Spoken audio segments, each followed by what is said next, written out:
Olódùmarè pátápátá ọlá ògbórògbòdò ògo ẹ̀mí inú àwọn wòlíì mímọ́ bá mi àdáta tóbi tán o bàbá mi àtúnfọ̀rọ̀ lọ àtó pọ́júlé bàbá mi àtúnfẹ́jọ́ sùn olórúkọ àpèdáhùn bàbá mi nígbà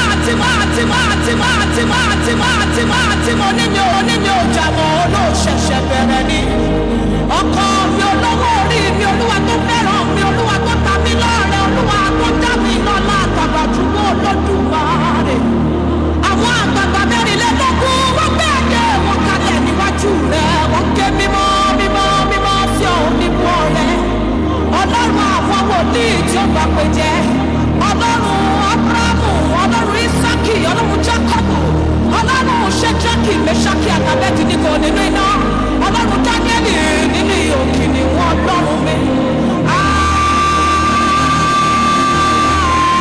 Àrímí ní àbàyà námánẹ́ẹ̀kà ìtútù bíníbíní nínú ìbàdàmánẹ́ẹ̀kà àrímí ní àbàyà ọlọ́run mímọ́ ọlọ́run mímọ́ ọlọ́run mímọ́ ọlọ́run pípẹ́ ọlọ́run títọ́ ọlọ́run títọ́ ọlọ́run títù ọlọ́run mi ọlọ́run mi ọlọ́run mi bàbá mi bàbá mi bàbá mi ọ̀rẹ́ mi ọ̀rẹ́ mi ọ̀rẹ́ mi olùdámọ̀ràn mi bàbá mi ti nẹ̀ láàrin wa. Fún wa ní orúkọ kan tó ju gbogbo orúkọ lọ wípé ní orúkọ Jésù kí gbogbo ẹkún máa wọlé kí gbogbo àwọn sì máa jẹ́wọ́ rẹ̀ lọ́dúnwà. Bàbá mi àgbẹ̀ ọ̀gá ọba tí wọ́n ẹni tó bí ìfẹ́ náà tó fi ìfẹ́ ṣe mí yẹ ọlọ́run mi.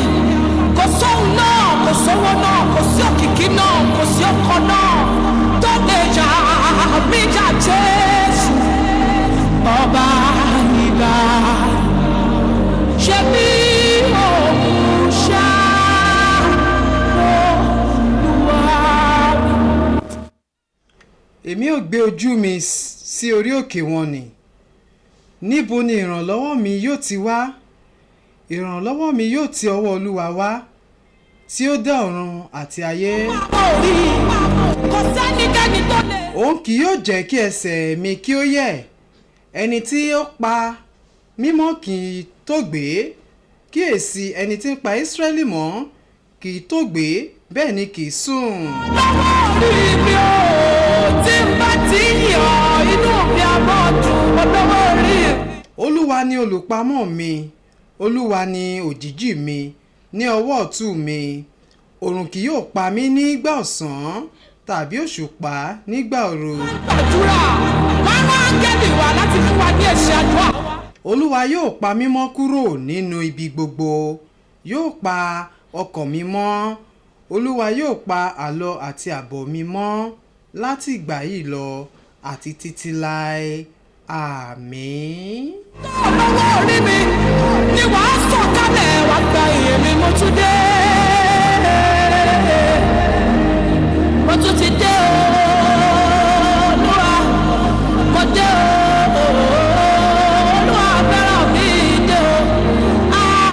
Ìyìn ló yẹ Elédùmarè ọba tẹ́rẹrẹ kárí ayé ọba lánàá ọba lónìí ọba tí ń bẹ nígbà tí ayé ń bẹ lọ́wọ́ òun náà ni yóò sì máa bẹ nígbà tí ayé ò ní sí mọ́ Ọlọ́run ògo ni forúkọ rẹ̀. Jẹ̀mú ayé ọba tó ṣọ́kù ayé mi. Òní tún ni ọjọ́ kẹwàá oṣù kejìlá ọdún 2026 Ọlọ́run náà ni ó jẹ́ ká rí ọjọ́ tòní. Lẹ́bi lórí ọkọ mi. Ó jẹ́ ọkùn ẹgbẹ́ dìgbà dìgbà dìgbà dìgbà. Ó jẹ́ kọ́. Ọjọ́ kẹwàá oṣù kẹjọ ọdún 2026 Ọlọ́run ògo ni forúkọ rẹ̀. Lọ́jọ́ lọ́wọ́ orí mi ò ṣeun. Ní ìwòyí ìjẹjọ náà ni à ń dágbére lórí ètò Àmì Òtítọ́ a dẹ̀ fi ọkàn sí ọ̀dọ̀ Ọlọ́run wípé a padà pàdé lórí ètò nítọjọ́ tòní ó wu Ọlọ́run Elédùmarè náà ló jẹ́ ká tún máa gbọ́ra wa ká máa wòra wa lénìí Ọlọ́run ògo ni fún orúkọ rẹ. Kẹyẹkẹyẹ, bàbá mi ò, bàbá mi ni mo lè pè ọ́ ní bàbá nítorí pé ọmọ ni mo jẹ́ sí ọ. Bàbá mi ni ọ́, bàbá mi ni wá. Gẹ́gẹ́ bí mo ṣe máa ń sọ nínú gbogbo ó yẹ ká máa dúpẹ́ ni. Nínú gbogbo ó yẹ ká máa fìyìn fún Elédùmarè ọba tó pa wá mọ́, tó dáàbò bò wá, ó pèsè fún ọ, òun rí jẹ, òun rí mu, ó yẹ kí o máa fògo fún Elédùmarè ọba ni. Bàbá mi lọ́jọ́ lè rí lóòótọ́ lè dàbí ẹni kó pẹ́ ṣùgbọ́n nígbà tó dé ọjà èmi gan lẹ́kọ̀ọ́. Ọ̀pọ̀ òjò náà ló ti rọ̀ tílẹ̀ ti fi mu, ṣùgbọ́n ìwọ wà láyé, o wà láàyè, ó yẹ kí o máa fi ògo fún Elédùmarè ọba.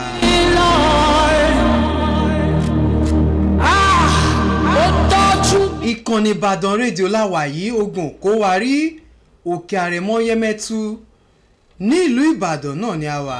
Kò sí kókà kò tó Jésù tó ó tọ́jú mi tọmọtọmọ. Wọ́n ní kò ní pẹ́ tán. Ọlọ́run ọba mo bẹ̀ ọ́ má jò tán fún mi. Lórúkọ gbogbo àwọn ọ̀gá lọ́gàá tó di ìkànnì yìí mú náà ni mo ṣe kí yín pé ẹ káàbọ̀ sórí ètò Àmì Òtítọ́ fún tọjọ́ tòní. Pẹ́ má jẹ́ ìjábọ̀. Olúwa máa gbé mi ga lọ lójú ayé. Èmi àti ọlọ́wọ́ bọ́tìmí náà la wà ń bí, àwọn ló ń gbé sókè ló ń gbé sílẹ̀ tẹ́ fi ń gbọ́ mi, tẹ́ fi ń wò mí jákèjádò àgbáláyé. Ṣíṣọ́ má jẹ́ ṣìkọ́ má jẹ́ ìṣẹ̀ṣẹ̀ gbé Ọlọ́run. Èmi àti Rọ̀kíbọ̀ Ọmọlára náà la wà ń bí.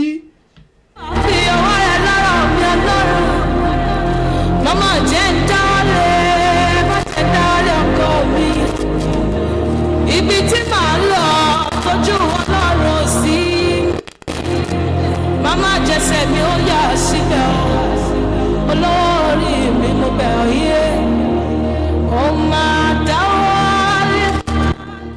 Gẹ́gẹ́ bí ẹ ti mọ̀, abala méjì ni Àmì Òtítọ́ pín sí. Abala alákọ̀ọ́kọ́ náà ni abala àmì. Abala ẹlẹ́ẹ̀kejì náà ni a ti ń sọ ìtàn àwọn wòlíì tó ní àmì òtítọ́ lára. Orúkọ mi ò yí padà. Orúkọ mi náà ni Abíọ́dún Òjó tí gbogbo yín mọ̀ sí Àpótí Ẹ̀rí Olúwa. Ẹ káàbọ̀ sórí ètò Àmì Òtítọ́. Ìgbẹ̀yìn ayé mi máa jẹ́ kó dàbí ti sọ́nù. Ìgbẹ̀yìn ayé mi. Ẹ máa bá wa share, ẹ máa bá wa like, ẹ sì máa bá wa comment. Ó ti bá ọ sọ̀rọ̀ tẹ́lẹ̀ bó tó dàbò kú sọ̀rọ̀. Ó ti ń bá ọ gèdè tẹ́lẹ̀ kó tó dé bá mi jó mo fẹ́ bá sọ̀rọ̀ Ọlọ́run. Ìgbẹ̀yìn ayé mi má jẹ́ kó dà ní ti sọ̀rọ̀. Ní ìwòyí ìjẹjọ náà ni a sọ̀rọ̀ nípa àmì tó máa ń farahàn tí wàá fi mọ̀ wípé o sì máa lówó lọ́wọ́, tí wàá sì mọ̀ pé ó sì máa dára fún ọ.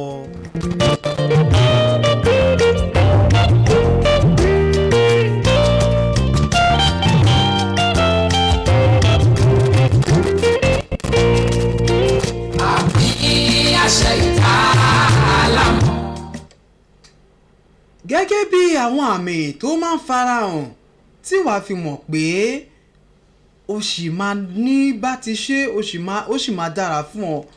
Òun náà ni wípé tí o bá ti ń làálàá pé òun fò lókè, òun fò dáadáa lókè, tó jẹ́ wípé o lálàá wípé òun ó fò kọjá ìjì, ó fò kọjá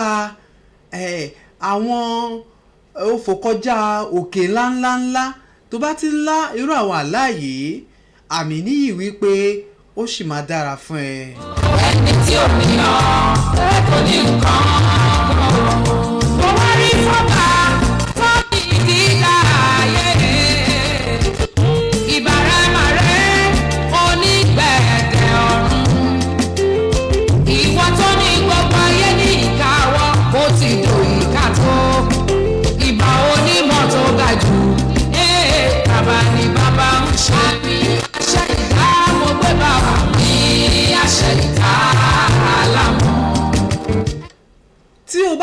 àlá wípé ó gba kọ́kọ́rọ́ ní ojú oorun. Tó bá gba kọ́kọ́rọ́ ní ojú oorun, kọ́kọ́rọ́ yìí ó túmọ̀ sí agbára. Gẹ́gẹ́ bí àpẹẹrẹ, Jésù gba kọ́kọ́rọ́. Kọ́kọ́rọ́ tí Jésù gbà yìí, ó gba kọ́kọ́rọ́ lọ́wọ́ òkú ni. Ó gbà á nígbà tí Jésù gbà á. Jésù lágbára lórí òkú. Kí ló dé tí Jésù fi lágbára lórí òkú? Torí wípé Jésù sì gba kọ́kọ́rọ́ ìsà òkú ni. Ó dá òkú, ó dá ọ̀sà, alára tó fomi ṣe ọ̀ṣọ́, ìwọ tó mọ bí ẹja gbàdúrà, májẹ̀mú tó buyọ̀ dá òkun, ìrìn àtẹ̀káyé, ọ̀dà òkun bírí. Gbogbo ohun tí ẹ̀dá bá fẹ́ gbà lójú ayé lọ́pọ̀ ìgbà àti fífún ẹni yẹn ní ojú oorun. Àwọn ayé ibi ẹ̀mí gbà lọ́ọ́ bá ẹnìkan ò mọ̀ àjùlọ ẹni tí ò wá ọ kò lè mọ̀ nǹkan ẹni tí ò wá ẹ̀rù ẹni tí ò ní ọ kò ní nǹkan kan kò rí nǹkan kan. Ìkànnì Ìbàdàn rédíò láwàyé ogun kó wa rí òkè àrẹ̀mọ yẹmẹtu nílùú Ìbàdàn náà ni a wà. Ẹ máa bá wa share, ẹ máa bá wa like, ẹ sì máa bá wa comment. Kí ni ohun tí a fẹ́ sọ lénìí lórí ní abala àmì? Òun náà ni àmì àti iṣẹ́ ìyanu tí Jésù ṣe nínú Bíbélì. Ìràwọ̀ ń yọ láláyé ló ń ka ẹ̀ òṣùpá ṣàtọ̀ tó bá dalẹ̀ ibi gbogbo náà ti rí. Àmì àti iṣẹ́ ìyanu tí Jésù ṣe nínú Bíbélì ó jẹ́ ohun tó ya ọ̀pọ̀lọpọ̀ èèyàn lẹ́nu. Àwọn àmì àti iṣẹ́ ìyanu yìí, àwọn tó gbọ́ wọ́n wò wípé ìjẹ́ eléyìí ìjẹ́ ó lè rí bẹ́ẹ̀. Àwọn àmì àti iṣẹ́ ìyanu yìí fún ọ̀pọ̀lọpọ̀ èèyàn wọn ò fẹ́ gbàgbọ́ wípé iṣẹ́ ìyanu báyìí ó lè ṣẹlẹ̀. Ṣùgbọ́n èmi fi ń dá yín lójú ní ọ̀sán tòní wípé àwọn àmì àti iṣẹ́ ìyanu tí Jésù ṣe nínú Bíbélì òótọ́ ni.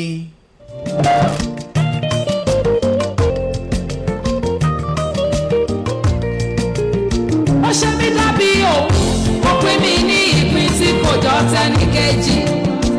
Mi ò lálẹ́ wù, èmi ní àmì àṣẹdá látọ̀run. Àwọn Adágbẹ̀yìn ni mi kó wá fi mí jọba ohun gbogbo tó ti kọ́dá. Ó dábí ó sún mi ní. àwọn àmì àti iṣẹ́ ìyanu tí Jésù ṣe nínú Bíbélì òun náà ni a máa sọ lórí ètò fún tọjọ́ tòní. Àmì alákọ̀ọ́kọ́ tí Jésù ṣe nínú Bíbélì òun náà ni bí Jésù ṣe sọ omi di ọtí wáìnì. Bí Jésù ṣe sọ omi di ọtí wáìnì.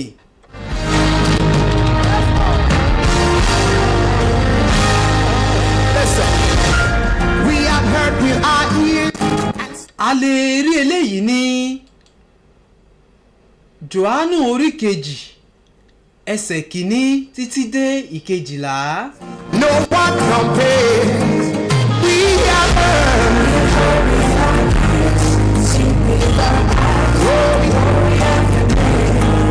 The heights of yours and the depths of your wisdom. Hey, there is Jésù sọ omi di ọtí wáìnì. Ọ̀pọ̀lọpọ̀ ènìyàn ló mọ ìtàn yìí, bó tilẹ̀ jẹ́ pé ọ̀pọ̀lọpọ̀ náà ni ò gbàgbọ́. Èyí sì ni ọ̀kan lára àmì iṣẹ́ ìyanu. Ní ọjọ́ kẹta náà ni tí wọ́n ń ṣe ìgbéyàwó ní Kánà àti Gálílì. Nígbà náà ni àwọn kan sáré wá bá ìyá Jésù torí wọ́n mọ̀ pé táwọn bá ti rí ìyá Jésù àwọn ti rí Jésù.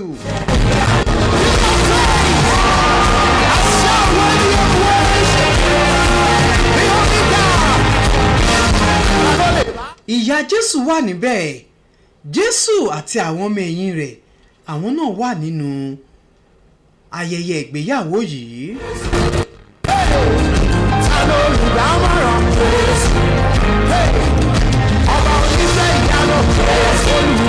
ṣe rí ayẹyẹ yìí ó lọ bí a ṣe kọ̀wé rẹ̀ onílù ń lùlù olórin ń kọrin gbogbo wọn ń yọ̀.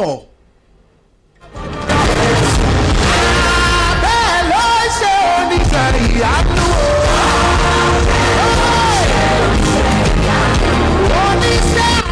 ẹ̀kan náà ni wọ́n rí wípé ọtí wáìnì ti tán wọ́n á sáré lọ bá ìyàwó Jésù wọ́n sáré lọ bá ẹnu mi àgò wọ́n sáré lọ bá màmá Jésù wípé wáìnì ti tán. ọba ńlá o. everybody raise a shout.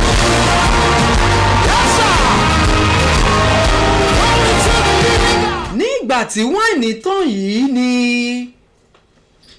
Jésù gangan fúnra rẹ̀ fẹ́ mu ọtí wáìnì.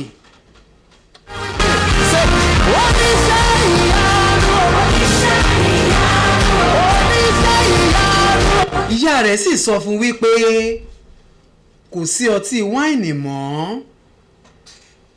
nígbà tí ìyá Jésù sọ fún wípé kò sí ọtí wáìnì mọ́ Jésù sì mọ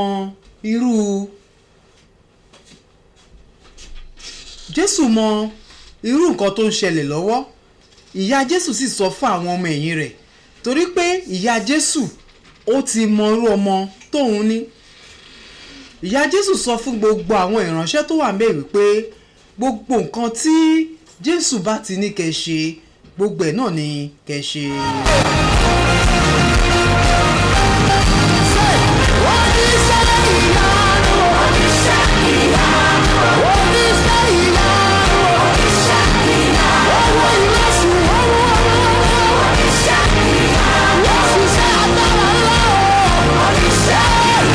nígbà tí ìyá Jésù sọ fún àwọn ìránṣẹ́ tó wà ńbẹ̀ wípé gbogbo nǹkan tí ó bá ti ní kẹ́ ṣe gbogbo ẹ̀ ní kẹ́ ṣe wọ́n sọ wípé àwọn ti gbọ́ náà ni wọn ò bá ìyá Jésù wọn ò bá jiyàn rárá.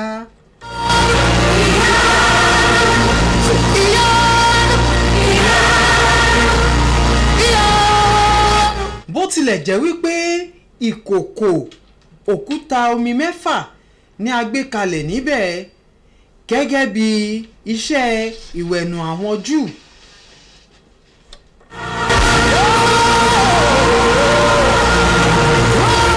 Jésù sì wí fún wọn nígbà náà Jésù sọ fún wọn wípé kí wọ́n pọn omi kún ìkòkò náà títí dé etí.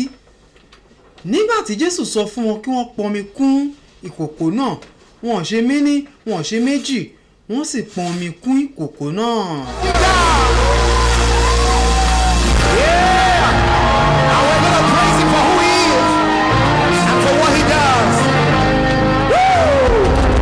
lẹ́yìn ìgbà tí wọ́n pọn omi kún ìkòkò náà Jésù ṣe iṣẹ́ ìyanu náà ó sì sọ omi náà di ọtí wáìnì. Our eyes, the glory of your name, the heights of your love, the depths of your grace, no one compare. eléyìí ò ń ṣe ìtàn àròsọ rárá o a lè rí eléyìí gẹ́gẹ́ bí mo ṣe sọ ní inú Bíbélì nínú ìwé Jóhánù orí kejì ẹsẹ̀ kìíní títí dé ìkejìlá. There is nothing you cannot do, no one you cannot save. I'm the weakness, lẹ́yìn èyí ni Jésù sọ fún àwọn tó wà ńbẹ̀ wípé nísinsìnyí ó yẹ bu omi náà jáde kí ẹ sì gbé lọ tọ̀ olórí àwọn alásè. Nígbà tí wọ́n gbé tọ̀ olórí àwọn alásè, nígbà tí olórí àwọn alásè tọ́ omi náà wò, ó rí wípé ọtí wáìnì lèyí.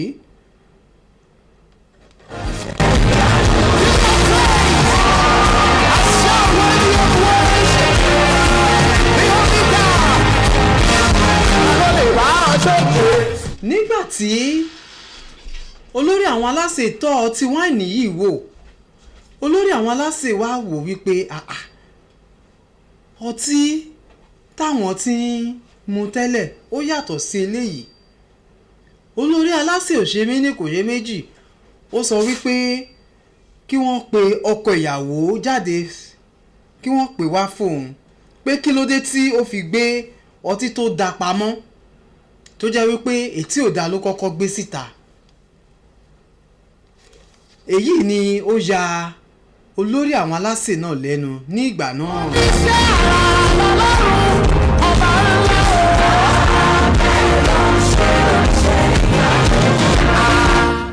wípé oníṣẹ́ àrà náà ni Ọlọ́run. Ohun tí ó ṣe ohun àrà ni, tó bá wù ú á ní kí ilẹ̀ kó mọ́, tó bá wù ú á dẹ̀ ní kí ilẹ̀ kó ṣú.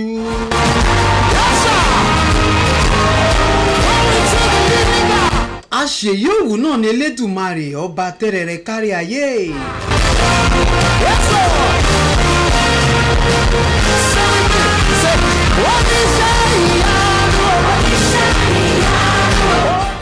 Ó ya olórí alásè lẹ́nu, ọ̀pọ̀lọpọ̀ sì bẹ̀rẹ̀ sí ní mu ọtí náà ní ìgbà náà, inú wọn sì dùn dáradára.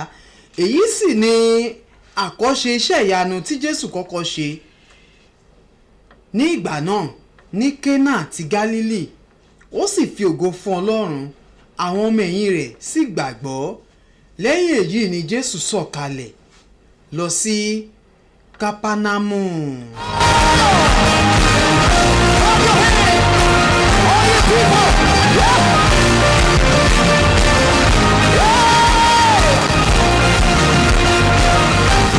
Ìkànnì Ìbàdàn rédíò láwà yìí, ogun òkó wa rí òkè àrẹ̀mọ Yẹmẹtu ní ìlú Ìbàdàn náà ni a wà. Ètò tó ń bá afẹ́fẹ́ ṣọ̀rẹ́ náà ni Àmì Òtítọ́. Abala àmì náà ni a wà yìí tí a ti ń sọ nípa àmì àti iṣẹ́ ìyanu tí Jésù ṣe nínú Bíbélì.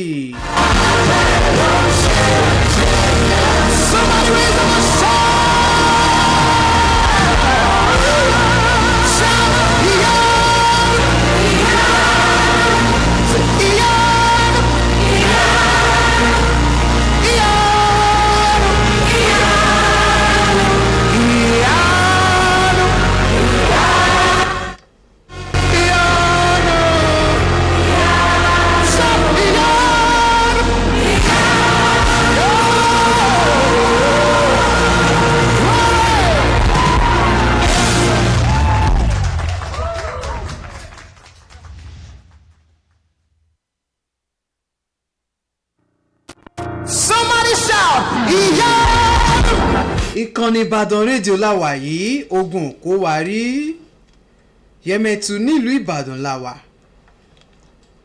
Àmì àti iṣẹ́ ìyanu tí Jésù ṣe, òun náà ni àyànnàná ní abala àmì fún tọjọ́ tòní. Àmì àti iṣẹ́ ìyanu kejì tí Jésù ṣe náà ni Jésù rìn lórí omi.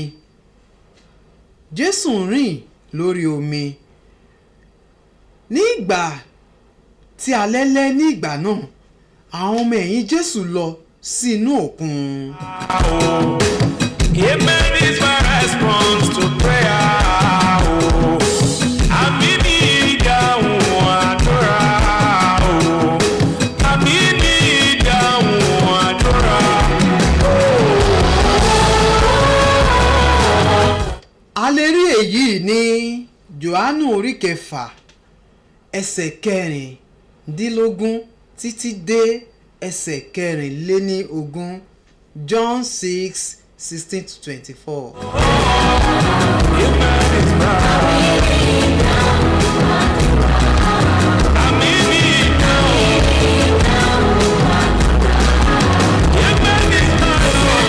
ní ìgbà tí alẹ́ sì lẹ́ àwọn ọmọ ẹ̀yìn rẹ̀ lọ sí inú òkun.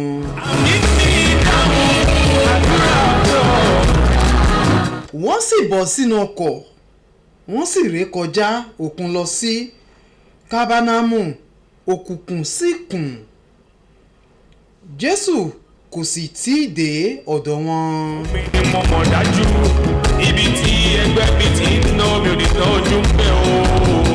again a new season has started o. yes I know. òkun sì ń ru nítorí ẹ̀fúùfù líle tí ń fẹ́. mi ti ná mi ò ní tọ́jú pé o. my days have been broke over o. yes I know I am wealthy I am blessed ó ṣọ́ fún mi ni mo mọ̀ dájú ibi tí ẹgbẹ́ mi ti ń ná mi ò ní tọ́jú pé o. tí a jọ ṣàbẹ̀wò. nígbà tí wọ́n wa ọkọ̀ tó bí ìwọ̀n fọlọ́njì 15 tàbí 30 wọ́n rí Jésù rìn lórí òkun ó sì súnmọ́ ọkọ̀ ẹ̀rù sì bà wọ́n.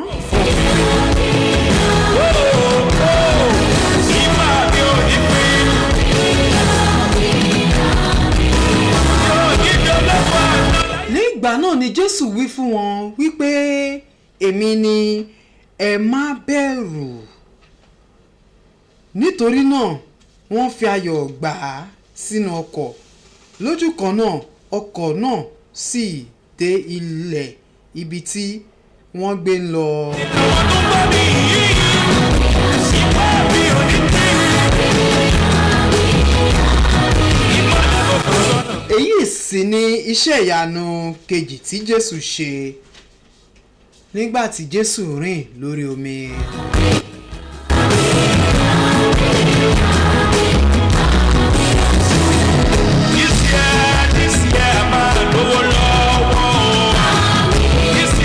nítorí náà gbogbo nǹkan tí òun là kọjá tó rò wípé Ọlọ́run ò mọ̀ sí o rò wípé wàhálà àti ìdààmú yìí ó ti fẹ́ gbẹ̀mí ẹ bóyá lórí ọmọ ni bóyá lórí nǹkan ìṣúná ẹ ni àbí lórí iṣẹ́ wá rò wípé Ọlọ́run mọ̀ sí Ọlọ́run mọ̀ sí ohun tí o máa ṣe náà ni pé kò ní ìgbàgbọ́ kò pe Jésù sínú ìṣòro náà lọ́gán náà ni ìṣòro náà máa ṣe kíni ló máa dákẹ́ torí wípé Ọlọ́run ti dá sí ìrìn àjò náà.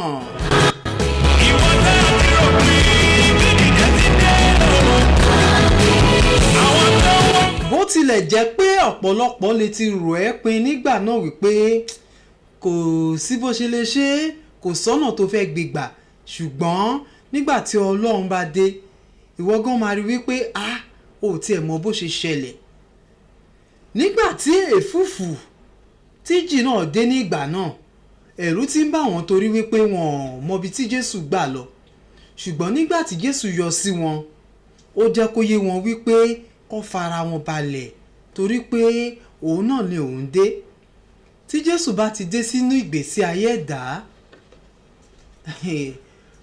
wàhálà àti ìdààmú ó ti dópin fún ìgbésí ayé náà.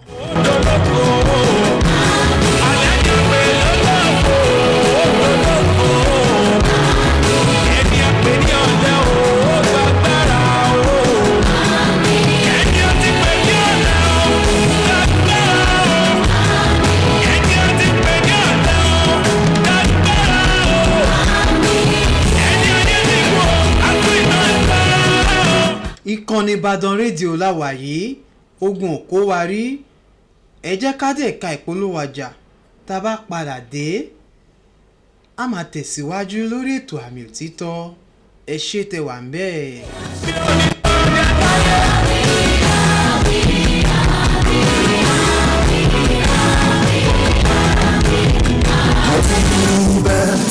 Universe University. Òbí àti alágbàtọ́ tó ń wá ọ̀nà àbáyọ fún ọmọ wọn láti wọ ilé ẹ̀kọ́ gíga àbí ìwọ ọmọ ilé ìwé tó ti ṣe ìdánwò tó gbìyànjú láti wọ yunifásitì. Wọ́n dà lójì ní wípé ilé ẹ̀kọ́ yunifásitì Àtìbà Ọ̀yọ́ ti kórìíre gbé ìdánilẹ́kọ̀ọ́ ọlọ́jọ́ kan tí yóò máa wáyé ní ọjọ́ 13 oṣù kẹjọ ọdún 2026 13th August 2026 ní ọba Akínbíyì Model College ọ̀rẹ́ méjì Mọ́kọ́lá Ìbàdàn níbi tí a ti máa láǹfààní láti fojú ìlú pẹ̀lú àwọn olùdarí Àtìbà University Ọ̀yọ́ títí lórí BC tí wọ́n ti máa dára lẹ́kọ̀ọ́ nípa ọ̀nà àtọ̀ láti ṣe postgraduate and undergraduate program application support and document verification career and academic counseling fún àlàyé lẹ́kùnrin pé 08033965671 tàbí 08068479555 àlàyé láti wọ ilé ẹ̀kọ́ gíga ti di rọrùn tọ́lá ṣàṣà máa bọ̀ níbi ìdánilẹ́kọ̀ọ́ ìgbaniwọlé Àtìbà University ọmọ àbíyẹ̀. University. Ìbàdàn rédíò. University. Great opportunities here. Àtìbà University Ọ̀yọ́, a one-day admission education outreach coming up 13th August 2026 at Ọba Akínbíyì Model College Ọ̀rẹ́méjì Mọ́kọ́lá Ìbàdàn. Come meet one-on-one with admission team, school registrar and BC for career and academic counseling on sport admission guidance, information on undergraduate and postgraduate programs, application support and document verification.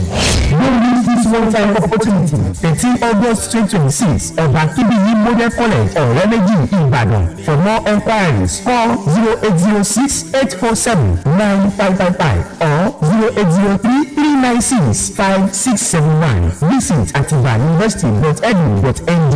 Atiba University, empowering mind, transforming University. Ìbàdàn rédíò.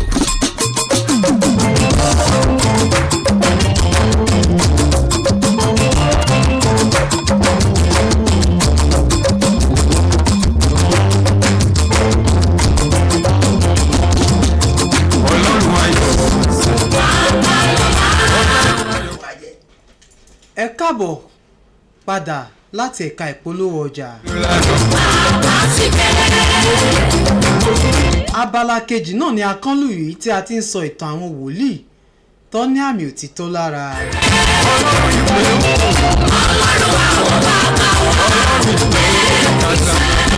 Ìtàn prophet Timothy Olúwọlé Ọbádáre náà ni a ti ń sọ láti ọ̀sẹ̀ mẹ́ta sẹ́yìn. Ọlọ́run David olùlànà.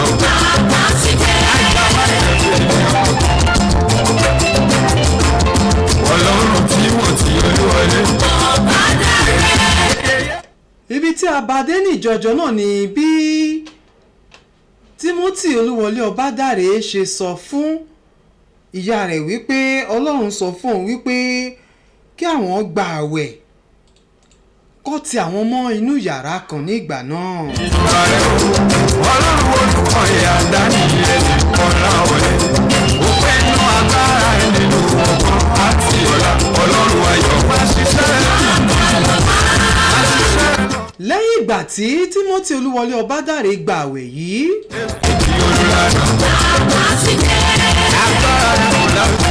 Nígbà tó di ọjọ́ keje wọ́n jáde láti inú yàrá náà. Nígbà tí wọ́n sì jáde nínú yàrá wọ́n lọ tààrà sí ilé ìjọsìn. Nígbà tí wọ́n sì dé ilé ìjọsìn wọ́n gba àdúrà fún wákàtí 4 nígbà náà láti aago 10 títí di aago 2 ọ̀sán.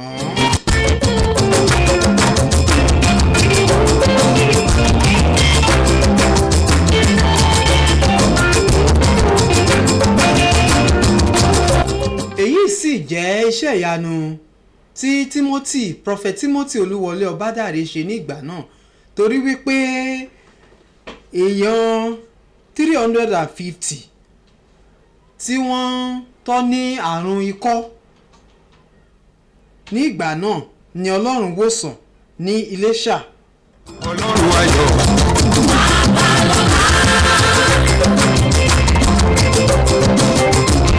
Ọlọ́run David olùlànà.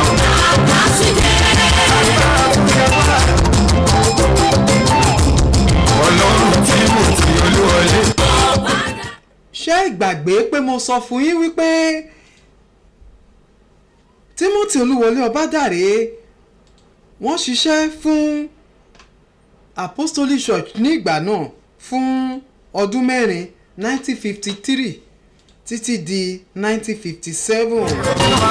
ìwé ìtìjú wa gbọ̀ngàn ló sọ pé wọ́n ní gbọ́nà ìsàkùn kò lè ní ogun láti dìde ọlọ́run ayọ̀ ọ̀sẹ̀.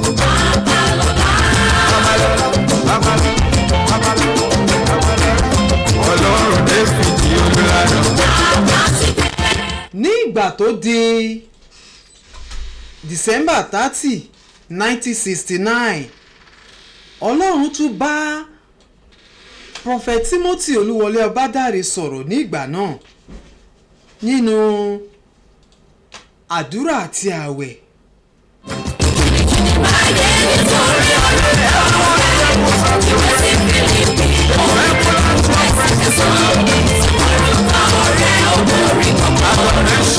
ohun tí ọlọ́run bá Prophet Timothy Olúwọlé Ọbádàrẹ sọ nígbà náà ni wípé kó mú ìrìn rere kó mú jákèjádò àgbáláyé ní ìgbà náà.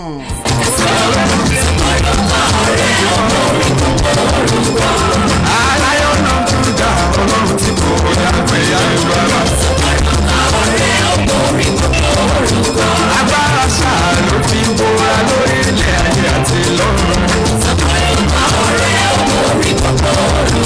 orúkọ rẹ̀ la fi fún ní tó lè gbá yàtọ̀ láyé. ní ìgbà tí Prophet Timothy Olúwọlé Ọbádàrẹ gba ẹ̀mí sí yìí lẹ́yìn ìgbà tí ọlọ́run kọ sí wọn ọlọ́run wá tẹ̀síwájú láti sọ fún wọn wípé àwọn èèyàn òun ìyà ń jẹ wọ́n torí wípé oríṣiríṣi àrùn tí ò gbóògùn ló ń bá àwọn ènìyàn fínra ní ìgbà náà ọlọ́run wá kọ sí wọn ní ìgbà náà wípé kí wọ́n gbé ìsọjí ńlá kalẹ̀ jákèjádò àgbáláyé pé tó bá ti gbé ìsọjí kalẹ̀ tó sì wà nínú àwẹ̀ àti àdúrà àwọn àrùn tí ò gbóògùn yìí ọlọ́run sọ wípé òun máa ṣẹ́ ogun náà òun máa wo àwọn èèyàn náà sàn pátápátá. ọlọ́run tí mo ti Olúwọlé Ọbádàrẹ máa ti rí ayé sí òun ló sọ fún bàbá tó mẹ́rin àti láyé ọlọ́run ayọ̀ agbára láyé àti lọ́run jẹ́. bó tilẹ̀ jẹ́ pé àwọn ènìyàn ní ìgbà náà wọn nígbàgbọ́ nínú nǹkan tí a ń pè ní divine healing ìwòsàn láì lo oògùn ṣùgbọ́n Prophet Timothy Ọbádàrẹ jẹ́ kó yé wọn wípé wọ́n ní láti ní ìgbàgbọ́ torí pé ọlọ́run ti ṣetán láti wò wọ́n sàn.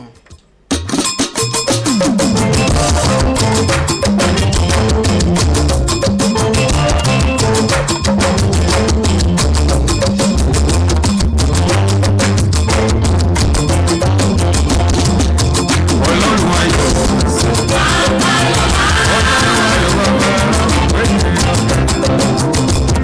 ọlọ́run Dáfídì olùlànà.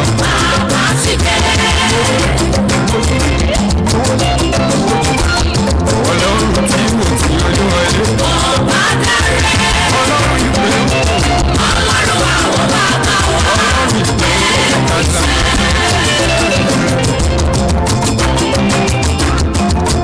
ọlọ́run ayọ̀ ọlọ́run ìpè méjì tàbí nígbà tí Prophet Timothy Olúwọlé Ọbádàrẹ nígbà tí wọ́n gbé ìsọjí yìí kalẹ̀ wọ́n gbé ìsọjí yìí kalẹ̀ ní Iroko village ní èyìnbó it was an open air evangelical meeting crusade nígbà tí wọ́n ṣe eléyìí tí wọ́n gbé ìsọjí ńlá yìí kalẹ̀ ní Iroko village yìí wà ní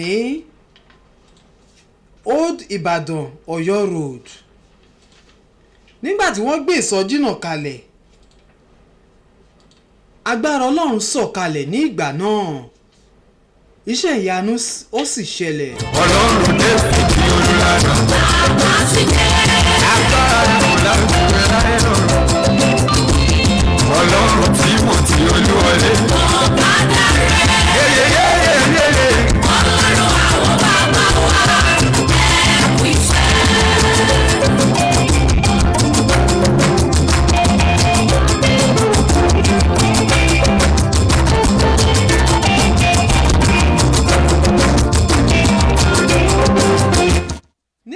tí wọ́n gbé ìsọjí yìí kalẹ̀ tí àdúrà bẹ̀rẹ̀ oríṣiríṣi àwọn ènìyàn náà ni wọ́n jáde síta ọ̀pọ̀lọpọ̀ àwọn èèyàn náà ni wọ́n ń yìrà nílẹ̀ torí wípé agbára Ọlọ́run ó sọ̀kalẹ̀ síbẹ̀ oríṣiríṣi àwọn ògùn oríṣiríṣi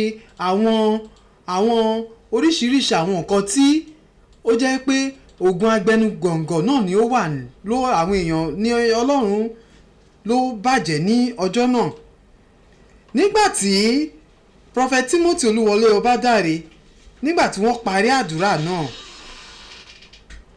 nígbàtí wọ́n bẹ̀rẹ̀ sí ní gbàdúrà fún àwọn ènìyàn ní ọ̀kan àti èkejì ní Ìrókò Community Grammar School gbogbo ènìyàn náà ni wọ́n wá síbẹ̀ tó jẹ́ wípé wọn ò lè gbàgbé ọjọ́ náà. Ọlọ́run oyè láti oyè dẹ́kun ọlọ́wọ́ ìwé inú agbára ilẹ̀ títí ọba ìrọ̀rùn agbára ìwé títí wà lọ́gbọ̀n ló sọ. arábìnrin kan wà níbẹ̀ nígbà náà tó jẹ́ wípé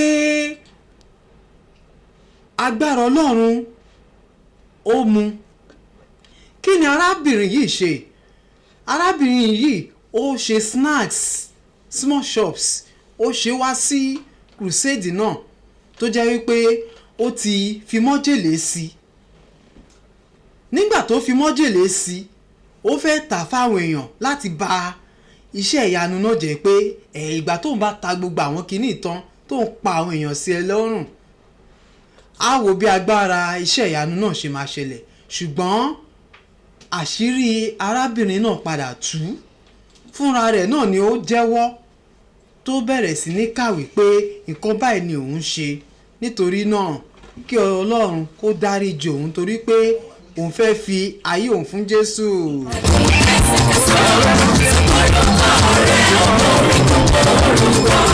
aláyọ̀ náà tún dá Ọlọ́run tí kò dápẹ́ ìyá ìlú ara.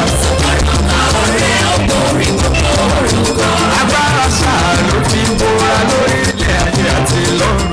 kò mà tán síbẹ̀ Prophet Timothy Olúwọlé Ọbádáre wọ́n wá pa á láṣẹ ní ìgbà náà wípé gbogbo igi tí ó wà nínú ìlú náà tó wà lẹ́gbẹ̀gbẹ́ etí igbó tó wà lẹ́gbẹ̀gbẹ́ ojú ọ̀nà wípé kí wọ́n lọ wú igi náà dànù torí wípé ibẹ̀ ni àwọn àgbààgbà tí máa ń pàdé wọ́n ní àwọn igi náà ti gbàbọ̀dè wípé kó lọ wú igi náà dànù.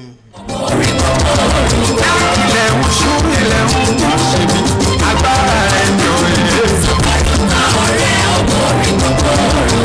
Ọlọ́run ayọ̀ Ọlọ́run bàbá dídẹ tí mo ti lọ́wọ́. ìkànnì Ìbàdàn rédíò láwà yìí ogun òkó wa rí òkè àrẹ̀mọ nílùú Ìbàdàn náà ni a wà. Ọlọ́run tí mo ti Olúwọlé.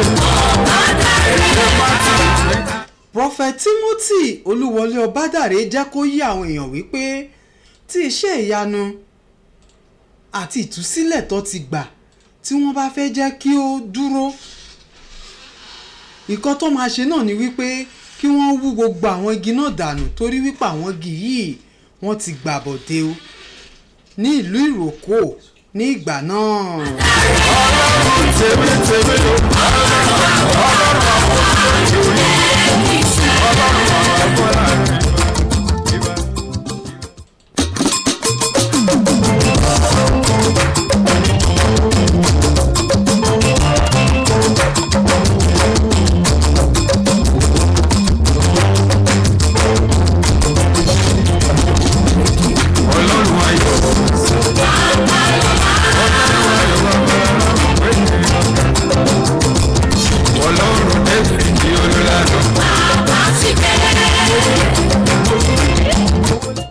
iṣẹ́ ìyanu tí Prophet Timothy Olúwọlé Ọbádáre ṣe náà ni arábìnrin kan wà níbẹ̀ ní ìgbà náà nígbà tí Prophet Timothy Olúwọlé Ọbádáre parí ìsọjí náà Prophet Timothy Olúwọlé Ọbádáre bá ń kọjá lọ wọ́n wá rí arábìnrin kan. Arábìnrin yìí wà nínú oyún. Arábìnrin yìí ń rọbí. Wọ́n wá sọ, wọ́n kọjá, wọ́n wá bi wọ́n wípé kí ni nǹkan tó ṣẹlẹ̀ sí arábìnrin yìí àtìgbà wo ló ti ń rọbí. Arábìnrin yìí náà sọ wípé òun ti ń rọbí fún odidi ọ̀sẹ̀ kan.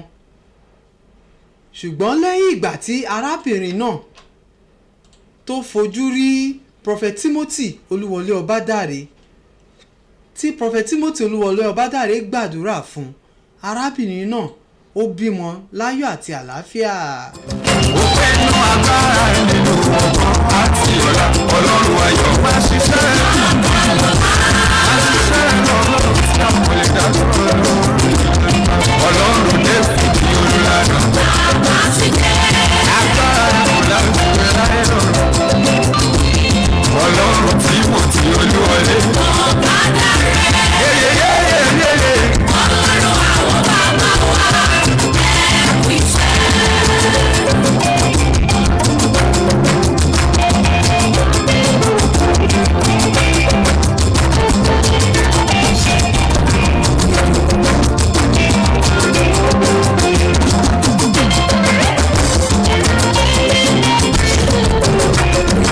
Nígbà tí wọ́n bi arábìnrin yìí nígbà tó bímọ tán, wọ́n ní wípé kí ni nǹkan tó ṣẹlẹ̀ gan-an. Ó ní pé òun ò nígbàgbọ́, òun rán ọmọ òun kó bóun wá ẹran kó sè fóun.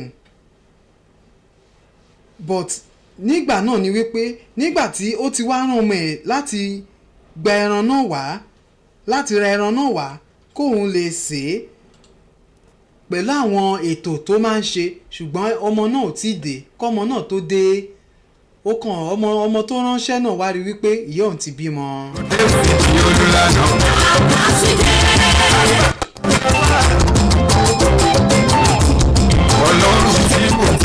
Ìkànnì Ìbàdàn rédíò láwàyé, ogun kó wa rí. Ẹ jẹ́ ká dé òkè lọ́hùn tá a bá padà dé, ètò àmì òtítọ́ yóò máa tẹ̀síwájú. Ọlọ́run oyè láti oyè ẹ̀fọ́ ọlọ́run ẹnu agbára mi ẹ̀sìn sí. Àbí àti alágbàfọ́ tó ń wá ọ̀nà àbáyọ fún ọmọ wọn láti wọ ilé ẹ̀kọ́ gíga àbí ìwọ ọmọ ilé ìwé tó ti ṣe ìdánwò tó gbìyànjú láti wọ yunifásitì. Wádà méjì ni wípé ilé ẹ̀kọ́ yunifásitì Àtìbà Ọ̀yọ́ ti kóríire gbé ìdánilẹ́kọ̀ọ́ ọlọ́jọ́ kan tí yóò máa wáyé ní ọjọ́ 13 oṣù kẹjọ ọdún 2026 13th August 2026 ní ọba Akínbíyì Global College ọ̀rẹ́ méjì Mọ́kọ́lá Ìbàdàn, níbi tí a ti máa láǹfààní láti fi gbóyè pẹ̀lú àwọn olùdarí Àtìbà University Ọ̀yọ́ títí lórí DC tí wọ́n ti máa dára lẹ́kọ̀ọ́ nípa ọ̀nà àtọ̀ láti ṣe postgraduate and undergraduate program, application support and document verification, career and academic counseling. Fún àlàyé lẹ́kùnrin pé 08038965671 tàbí 08068479555. Àlàyé láti wọ ilé ẹ̀kọ́ gíga ti di ìrọ̀rùn. Tara ṣàṣà máa bọ̀ níbi ìdánilẹ́kọ̀ọ́ ìgbaniwọlé Àtìbà University. University. Ìbàdàn rédíò. University. Great opportunities here. Àtìbà University Ọ̀yọ́, a one-day admission education outreach coming up 13th August 2026 at Ọba Akínbíyì Model College Ọ̀rẹ́méjì Mọ́kọ́lá Ìbàdàn. Come meet one-on-one with admission team, school registrar and BC for career and academic counseling on spot admission guidance, information on undergraduate and postgraduate programs, application support and document verification. Don't miss this one-time opportunity. 13 August 2026, Ọba Akínbíyì Model College Ọ̀rẹ́méjì Ìbàdàn. For more enquiries, call 0806-847-9555 or 0803-396-5671. Visit atibauniversity.edu.ng. Atiba University, empowering mind, transforming people.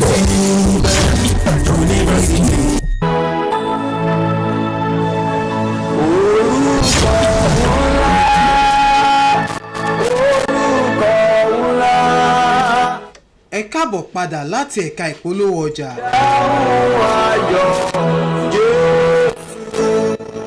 Ìtàn Prophet Timothy Olúwọlé Ọbádàrẹ náà ni à ń sọ lọ.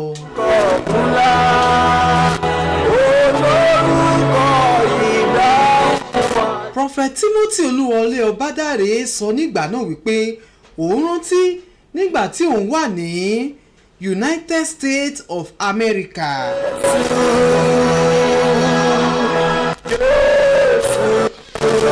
Ní Chicago ní ọdún 1998.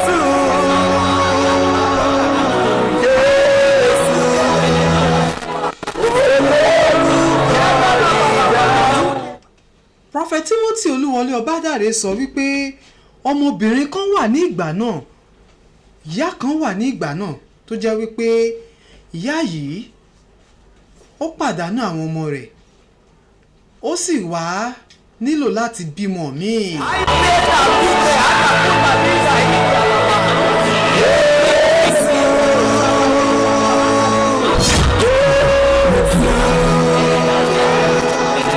Nígbà tí arábìnrin yìí fẹ́ bímọ, ìbímọ rẹ̀ wá di ìnira tó jẹ́ wípé wọ́n ní láti yọ ilé ọmọ kúrò ní ìgbà náà.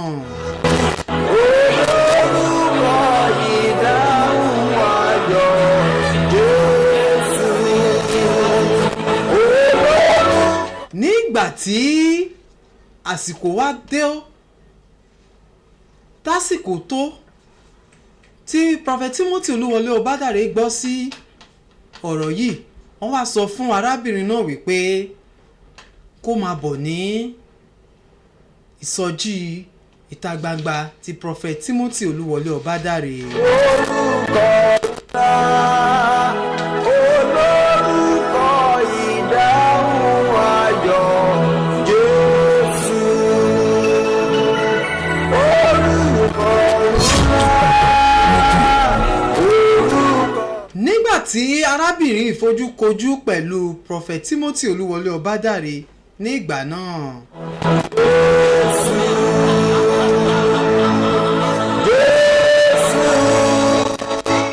Nírí jù báyìí lọ lórí ètò Àmì Òtítọ́. Ààrẹ ọjọ́ músolókùn. Ní agbára Ọlọ́run tó bá di ọ̀sẹ̀ tó ń bọ̀, á tẹ̀síwájú nínú ìtàn Prophet Timothy Olúwọlé Ọbádàrẹ. Ẹ má gbàgbé gbogbo ohun tí a máa ń bára wa sọ, pàápàá jùlọ ní abala àmì. Pàápàá jùlọ ohun tí a bára sọ ní abala àmì fún tọjọ́ tòní nípa àmì àtiṣẹ́ ìyanu tí Jésù ṣe.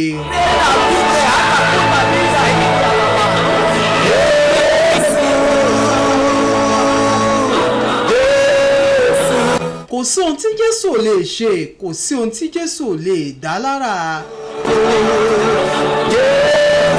A ti sọ nípa bí Jésù ṣe sọ omi di ọtí wáìnì.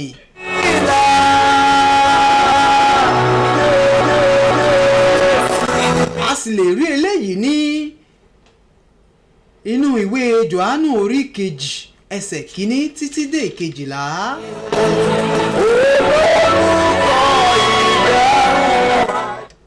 A sì sọ nípa bí Jésù ṣe rìn ní orí omi. Ẹ lè ka eléyìí nínú ìwé Jòhánù orí kẹfà ẹsẹ̀ kẹrìndínlógún títí dé ẹsẹ̀ kẹrìnlélógún. Orúkọ ńlá. Lórúkọ gbogbo àwọn tí a jọ mú ètò tòní wá sí etí ìgbọ̀yín. Lórúkọ wọn náà ni mo fi kí yín wípé a fìre pàdé ní ọ̀sẹ̀ tó ń bọ̀.